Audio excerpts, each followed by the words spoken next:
Stop struggling alone with English. Join us today, hit subscribe, and let's flow to fluency together. Welcome to The Deep Dive. You know that feeling, right? That little knot in your stomach when you think about navigating a huge airport, especially if there's a language barrier. Maybe you felt a bit lost trying to catch announcements or just figuring out which cue is yours. Ever wish you just knew exactly what to say? Well, today, that's our mission. We want to give you that confidence. We're going deep beyond just listing phrases. We're looking at the essential English that really works at the airport. Think of it like a shortcut to feeling genuinely prepared, turning that anxiety into, well, just excitement for the trip. Yeah, absolutely. It's really a toolkit. And honestly, knowing even a few key phrases, knowing how to say them can make such a huge difference. It transforms the whole experience. And stick around because we have a really great tip at the end, something practical that helps you sound like a confident traveler anywhere. So let's map out the journey, starting with getting to the airport, then check-in, security, finding your gate, and finally, boarding. Ready to dive in? Let's do it. Okay, so travel day. You're up early, maybe a bit bleary-eyed, but excited. You've got your bags, packed clothes, toothbrush, the important stuff, and crucially, your passport. Always, always double check for the passport. Oh, definitely. Can't get far without that. Right. So first hurdle, actually getting yourself to the airport building. Let's say you need to call a taxi. What's that first essential phrase? It's simple but effective. Something like, "Hello, can you take me to the airport, please?" Okay, seems basic. Why is that so powerful, though? Well, it's clear, it's polite, and it gets straight to the point. In that initial interaction, maybe you're on the phone, maybe talking to a dispatcher, clarity is key.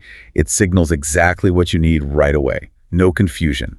Sets a smooth tone. Makes sense. And maybe add the terminal if you know it, like Terminal 3, please. Oh, perfect. Yeah, adding the terminal preempts their next question. Shows you're prepared. Very efficient. Okay, so the taxi drops you off. You step out and boom, you're hit with the airport vibe. Big doors, crowds, suitcases rolling everywhere. It can be a bit overwhelming. Your next big step, finding the check-in desk for your airline. Right. You find the right logo, walk up to the counter. And what do you say then? You want to get the ball rolling? Again, clear and polite is the way to go. "Hello, I'd like to check in, please." I'd like to check in, please. Okay. Why that specific wording? That I'd like to is it's standard polite English for making a request in a service situation. It's not demanding, it's respectful. Airport staff hear it constantly, they know exactly what you need, and that polite framing just smooths the interaction right from the start. It's instantly understood. Got it. So polite and direct. Then the staff will likely ask for your documents, right? Yep, you'll probably hear something like, "Can I see your passport and ticket, please?" Or maybe passport and booking reference. And you just hand them over, hopefully with a smile. Easy enough. Then comes the baggage part. Exactly. They'll need to know about your bags. So a common question is, how many bags are you checking in? And simple answers work best here. Totally. Just one bag, please, or two bags, whatever it is. Nice and clear. Okay.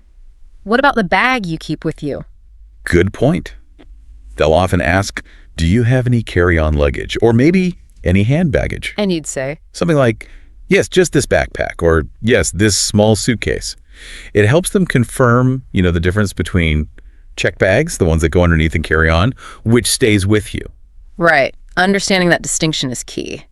And after they've tagged your check bags and taken them, you get something really important back. Yes, your boarding pass.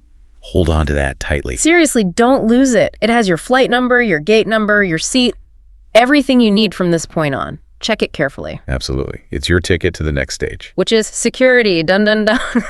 Maybe not that dramatic, but it can feel like a hurdle. You see the signs, security check, and approach the officers. It can feel a bit intimidating, yeah. But remember, it's just a process. A simple hello as you approach is a good start. Okay, a friendly hello. Then what? They start telling you what to do. Right. And the key here is knowing the drill. You'll need to take your laptop out of your bag. Any liquids need to be in that clear plastic bag. Yes, the liquids rule always catches someone out. It does. So having those ready, putting them in the tray along with your coat, belt, maybe shoes sometimes, it just makes everything faster. Being prepared helps everyone. Preparation is key. But what if, it's noisy or the officer speaks really quickly or has an accent you're not used to and you just don't understand the instruction? That can be stressful. That's a really important point. And there's a fantastic, super useful phrase for exactly this situation. Sorry, could you say that again, please? Oh, that's good. Is it really okay to ask? Absolutely. It's more than, okay, it's encouraged. It shows you're paying attention and want to get it right. It's much, much better than just guessing or doing the wrong thing. You could also say, sorry, I didn't catch that. Or even, could you speak a little slower, please? Staff are there to help you get through safely. Asking for clarification is totally fine, and actually, it's smart. That's a huge relief, because trying to guess under pressure is just, well, doesn't usually end well. Not usually, no. Clarity is always better. Okay, so you've successfully navigated security. Deep breath. You made it through. Now you're in the departure lounge area. Lots of shops, cafes, and screens. Yes, those big flight information screens are your next stop. You need to find your flight number on there. Right, find your flight, and next to it, the magic piece of information, your gate number. Let's say it's B7. Okay, gate B7. Now, sometimes the signs are clear. Sometimes airports are, frankly, enormous and confusing. Exactly. What if you look around and you're just not sure which way B7 is? Time to ask for help. Find an airport staff member.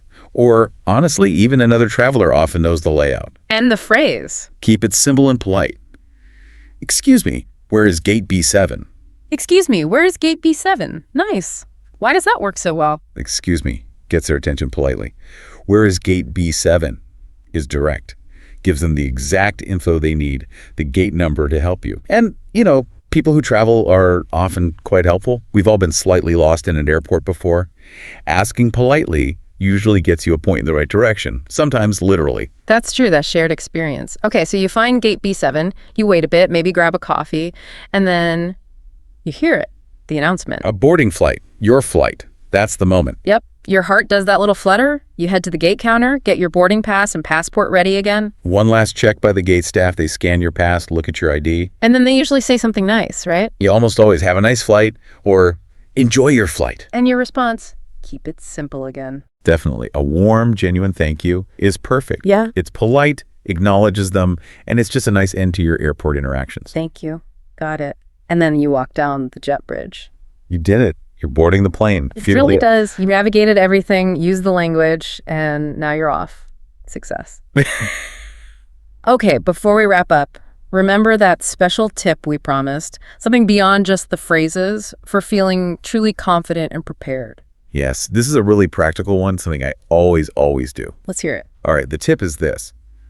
Always keep a physical printed copy of your key travel details somewhere easily accessible, like in your pocket or a very specific spot in your carry-on. Physical copy, like on paper, in this digital age. Exactly. I'm talking flight number, gate number, though that can change, but have the original one, your booking reference, maybe your hotel address or contact number, just the absolute essentials. Okay, why is that so important when we have everything on our phones? Because phones run out of battery.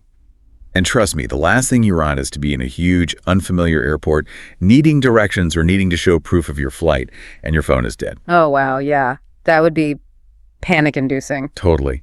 Having that little piece of paper means you're self-sufficient. You can walk up to anyone, point to your flight number or gate, and ask for help, even if your phone is just a useless brick at that moment. It's a simple backup, but it provides incredible peace of mind. It's the mark of a truly savvy, independent traveler.